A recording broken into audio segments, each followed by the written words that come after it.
O herdeiro. Malditos sejam aqueles que querem levar o que é seu. Theo, com apenas 10 anos, ele viu a verdadeira face do mal. Aquele era para ser só mais um passeio de barco em família, que acabou do nada se tornando um filme de terror. Para uma criança, é traumático ver pessoas mortas, mas você vê os seus pais mortos, ainda tentando absorver o que ele estava vendo perante os seus olhos. O seu avô, que era o Jin Seok-woo, presidente de uma empresa chamada Jeongu, entendeu que o universo o manteve vivo naquele momento só para ele achar o seu neto. Vendo que não teria mais forças para seguir naquela deriva, naquele mar, ele passou para o seu neto a responsabilidade de se tornar o novo presidente da empresa Jeongu e deu para ele a única coisa que poderia mostrar para ele e resguardar o seu lugar na empresa como novo líder, que era uma caneta que somente é passada de líder para líder. Jin avisa para Theo que teria uma pessoa lá na empresa inteira que poderia ajudá-lo a guiá-lo para se tornar o novo presidente da empresa. Essa pessoa era a única pessoa de confiança do seu avô, que era o advogado Kim Chun. Ele iria ajudá-lo a resguardar a posição dele como líder. Depois de informar para Theo o que ele iria fazer para ele se tornar o novo líder, o seu avô resolve o lançar para longe usando suas últimas forças. Vagando pela deriva do mar sem saber quanto tempo ou onde ele estava, Theo ele acabou sendo resgatado por um grupo de mercenários que ficaram bastante intrigados com uma criança como que ela sabia falar italiano. Theo aproveitou essa oportunidade desse grupo estar muito entretido com ele e avisou para eles que ele era o neto do presidente da empresa Jeongu e que o barco deles acabaram sofrendo um atentado e ele foi a única pessoa que sobreviveu naquele atentado. Ele disse para cada um deles ali que se eles ajudassem ele a retornar para a Coreia, todos eles seriam recompensados muito bem, e mandou eles entrar em contato com o advogado Inchun, que iria ajudá-los a recompensá-lo depois de provar sua identidade. Assim que eles confirmaram a história deles, o grupo de mercenários resolveu entrar em contato com esse advogado. A intenção era até que é boa, mas o dinheiro que move o mundo ele é sujo demais. O advogado ofereceu 1 milhão para que eles matassem ele esquartejado, matasse Theo. Theo nesse momento ele percebeu que foi a sua própria família que mandou matar eles, e a única pessoa que seu avô mandou ele confiar não era confiável. Sorte ou não de Theo, quem estava por trás da morte deles não queria deixar nenhuma ponta solta e por isso eles resolveram eliminar todo mundo, até o grupo de mercenários ali. Ali eles perceberam que eles não precisariam mais aceitar esse trabalho e resolveram se unir a Theo. Agora, 17 anos no futuro, Theo finalmente pôde retornar para a Coreia e se despedir adequadamente dos seus pais. Por ele ter sequestrado o ex-advogado da família, Inchun, que agora é o diretor executivo, vários guardas apareceram para tentar matá-lo e recuperar o advogado, mostrando para todos uma maestria exemplar que mostrava para eles a morte que estava guiando eles perante aquela batalha. Ele acabou eliminando todos em um piscar de olhos, sobrando apenas o diretor, que foi queimado exatamente por $1 milhão que ele ofereceu para matar ele quando ele era criança. E agora teremos que ver os olhos de Theo sua jornada de busca pela vingança pelas pessoas que fizeram isso contra a sua família. Funcionário público especial.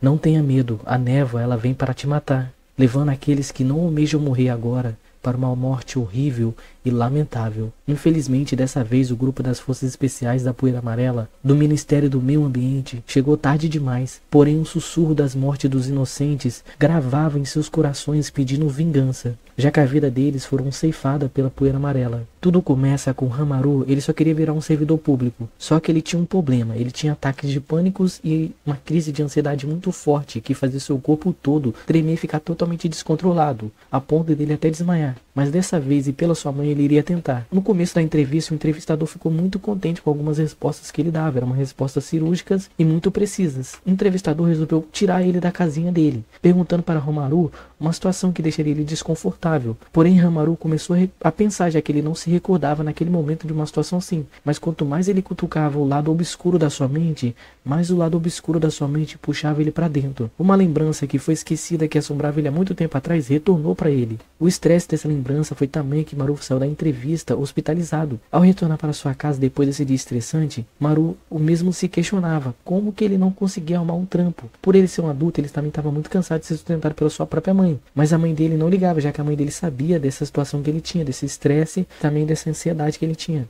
Então, para que ele não se esforçasse muito, ela ia deixando ele ir se abrindo aos poucos. Uma vez Maru, ele leu em algum lugar que para ele seguir em frente, ele precisa confrontar o seu passado. Todo esse estresse que ele se lembrava começou na ilha Gangwon.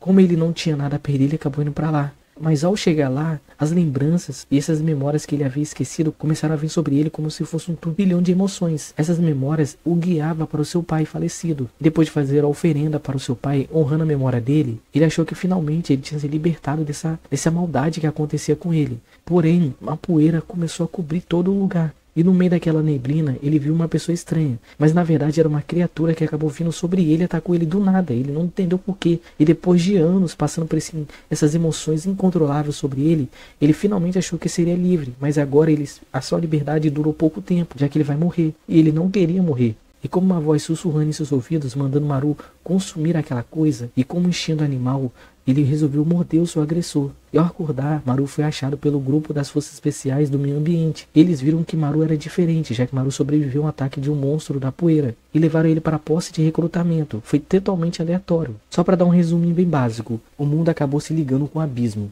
E das montanhas sai essa poeira, que são os demônios que saem desse abismo. Esses demônios são chamados de Nashal. Os seres humanos, ao enfrentar esses demônios e acabar sobrevivendo, eles meio que ganham o poder desse demônio. O nosso protagonista ele foi arrastado porque eles pensam que ele ganhou esse poder desse demônio. Mas o buraco dessa história é muito mais embaixo. Ele vai ter que descobrir.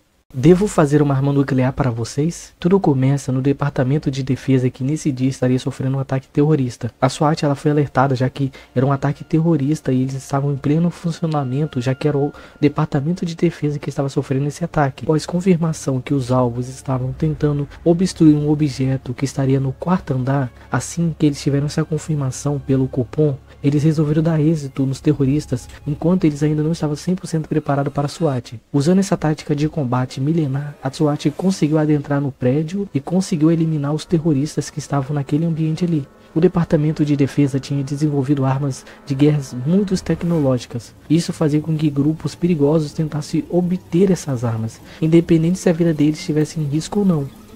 Eles tentariam de tudo para conseguir pôr as mãos nessa arma.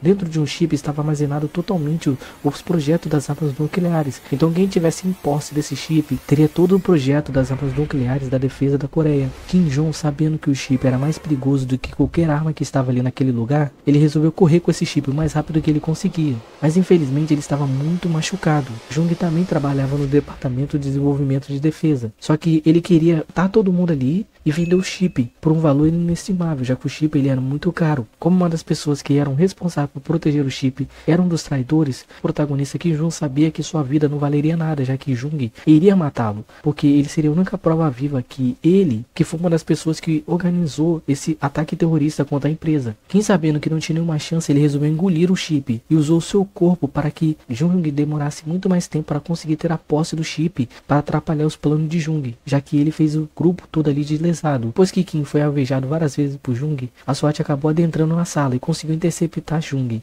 O ato de bravura de Kim foi tamanha que foi observado por todos, e seus feitos em vida foi homenageado perante todo mundo, e ele recebeu 2 medalhas de honra por ele ter arriscado a sua vida para proteger um bem maior. Kim ele queria receber essas honras em vida, não em morte. Isso fez com que ele ficasse triste por ele ter morrido, mas algo ou alguém queria ver se ele realmente era digno de receber essas honrarias que ele tanto queria. Pensando que estaria no céu ou no inferno, uma mulher estranha estava tentando limpar sua barra. E essa mulher chamava ele de diretor. Ainda confuso, essa mulher dizia para ele que iria levar ele até um hospital. Uma coisa muito estranha aconteceu com ele. Essa mulher começou a chamar ele do nome do seu falecido amigo que morreu muito tempo atrás. E ao olhar no reflexo, Kim percebeu que ele retornou para 1988 no corpo do seu melhor amigo Jin Yoon-seong, que havia morrido exatamente nesse dia, depois de uma briga de bar. E ao retornar para a casa do seu amigo, ele percebeu que não foi só o corpo do seu amigo que ele está nesse momento. Junto com ele foi parar todas as informações do chip do Departamento de Defesa. Todo o conhecimento até 2024 está na sua cabeça, que ele pode usar para o bem ou para o mal. Aí vai depender dele.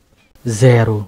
Desde que o mundo foi inventado, os fortes eles sempre vivem colocando os fracos em rédea curta. Gujin Haruto, ele passava por esse inferno todos os dias. Ele queria muito desistir desse curso, mas o seu coração sempre mandava ele não abandonar esse curso. Dessa vez os valentões eles foram até longe demais. Eles acabaram pegando o celular dele. E antes que algo pior pudesse acontecer, a presidente do conselho disciplinar apareceu e salvou Haruto. Essa menina era amiga de infância dele, porém Haruto, ele pedia para que ela se afastasse dele. Ele não queria que todo esse azar que vinha sobre ele caísse sobre ela também, que ela virasse uma pessoa perseguida. Haruto ele não queria somente o celular dele. Lá tinha algo que valia mais do que qualquer coisa na vida dele. Era a última foto que ele tinha com seus pais e com a sua irmãzinha. Os pais dele e a irmã dele sofreram um acidente. Infelizmente, Haruto foi o único que sobreviveu. E ele teve que enterrar sua irmã e seus pais. E antes que ele pensasse em pensamentos ruins, uma carta dizia que ele havia sido colocado na academia de magia. Só que no caso dele foi uma admissão especial. Haruto ele não tinha aptidão para magia. Ele queria perguntar muito aos seus pais por que eles colocaram ele nessa academia, mas infelizmente ele não tem como perguntar mais para eles. E por isso ele resolveu passar por esse inferno tentando honrar o último desejo dos seus pais. Mesmo ele sabendo que para se formar nessa academia você precisa ter magia, ele acabou se tornando um espadachim em um mundo que era repleto de magia. Como os estudantes são direcionados para fazer dungeons, ninguém queria fazer dupla com o espadachim. Haruto foi até apelidado de o Rei das Pragas, já que ninguém queria ficar perto dele. E ao retornar para sua casa depois de mais um dia cansativo para ele, Haruto recebeu uma carta estranha. E essa carta não tinha nome, selo e nem endereço. Curioso para saber o que estava naquela carta escrito, ele abriu ela. Assim que a carta foi aberta, ele foi transferido para dentro de um mundo espacial. E nesse mundo espacial, um sistema falava para ele que ele era ele do futuro. E daqui a 10 anos ele vai despertar uma magia espacial. Como esse eu do futuro não queria que ele passasse por esse inferno, ele resolveu dar uma ajudinha para Haruto conseguir despertar logo seus poderes. E ele falou para ele assim: já que eu sei que você é cético, já que você sou eu vou te mandar para o Jardim Imperial, que é uma dungeon de rank F, para Haruto ver que ele realmente estava falando a verdade. E chegando lá achando que ainda era mentira, a carta acabou guiando ele até uma sala secreta. E nessa sala tinha um cristal de habilidade. A carta mandou Haruto encostar sua mão lá, já que esse cristal que daria essa habilidade de tempo espacial. Quando ele colocou a mão, não veio uma habilidade para ele, sim uma missão de matar um golem. No seu nível atual, Haruto não podia fazer nada além de ter uma morte horrível e triste. Ele pensou que de novo ele foi enganado pelo mundo, mas infelizmente ele ainda não queria morrer. Ele não queria desonrar os seus pais no último pedido de morte deles. Assim que a sua força de vontade veio sobre ele, ele finalmente ativou a missão secreta. E o dom que veio através da dor foi ativada, que era a habilidade oculta dele de mago espacial. Haruto ele pretende usar essa nova habilidade para honrar o último desejo dos seus pais e se formar na escola de magia, e mostrar para todo mundo que o mais fraco ele pode se tornar sim o mais forte. Masmorra da Torre Reversa. Sem aviso prévio, algo acabou acontecendo. Criaturas começaram a sair de celulares. Como a metade da humanidade tem esse aparelho em sua casa e em suas mãos, o mundo acabou entrando numa era de caos. Entre dor, sofrimento e choro que parava pelo ar, quem sobrevivia ficava à mercê dos monstros que vagavam entre ele e entre os lixões. Entretanto, algumas pessoas resolveram revidar essa agressão que era extremamente covarde. Essas pessoas foram chamadas de heróis. Ryuka e junto com a sua amiga Himari vagavam nos lixões, matando esses monstros e fechando essas dungeons, em busca de salvar a humanidade. Na verdade, essa era uma novel que o nosso protagonista, Ryuka, estava terminando de escrever. Mesmo sabendo que ele não tinha esse tempo para sonhar, a sua chama ela foi acesa por Himari, que era uma amiga dele de infância, que era uma das meninas mais populares da escola. E ela acabou mostrando para ele que ele deveria sonhar, que ele deveria terminar essa novel, e fez ele prometer que, enquanto ela estivesse do lado dele, ele teria que terminar essa novel. Esse seria um segredo entre os dois. Mas como qualquer animal, ele ficou bem arisco com ela, achando que era só uma coisa ali que ela estava inventando, ou que ela só estava tentando lubridiar ele para depois trair ele, né, como todo mundo faz na vida dele. Mas na verdade, devido a tanta insistência dela, ele começou a se abrir com ela. E junto com ela ele começou a escrever a novel e ela ficava revisando para ele. Então ele se sentiu muito confiante e a chama dele começou a ser acesa de novo. E o mundo começou a ter cor para ele. Ele até pensou que poderia sonhar agora nessa vida. Porém, talvez sua inveja ou algo no seu coração que fazia com que ele se auto-sabotava. Ele pensou que ele e ela viviam em mundos totalmente diferentes. Ela era rica e ele era pobre. Ela não precisava trabalhar todas as noites depois da escola. A vida dele era monogramática. Era escola, trabalho, ver sua mãe se embebedando devido à morte do seu pai. Sua mãe entrou numa crise de depressão tremenda. E ele que teve que virar o homem da casa e pensando nas despesas tudo mais e teve que retornar de novo para a escola. Então ele pensou que eles viviam em um mundo totalmente diferente. Ela não sentia nenhuma dor, diferente dele que sentia muita dor. O mal do oprimido é achar que só ele sofre. Himari ela acabou sendo transferida de outra escola. Ela tentou contar para Ryuka, mas ele não queria ouvir ela. Ele achava que a vida dele era muito difícil. E ele pensou que seria até melhor assim, já que eles viviam em um mundo totalmente diferentes. Mas depois de ver o último recado que ela deixou para ele no seu livro, ele finalmente se inspirou para terminar o rascunho final daquela novel. E ele pensou que ao publicar a novel, ela poderia ver ele da onde ela estivesse. Ele pensava que ela talvez poderia perdoá-lo por essa ignorância que ele teve no final com ela. Passado alguns anos, Ryuka foi até uma biblioteca. Um dos livros acabou caindo. Como ninguém queria ajudar, ele foi ajudar a atendente daquela loja. Quando ele olhou para ela, ele percebeu que aquela atendente era Himari. E não deu nem tempo dos dois se cumprimentar direito, um terremoto acabou vindo sobre o prédio. E os telefones começaram a ficar estranhos, igual o início da novel de Ryuka. Essa novel é muito nova e também a história vai desenvolvendo nos capítulos mais pra frente. Eu vou deixar com que vocês descubram o que vai acontecer. E, infelizmente, o final, ele não é feliz.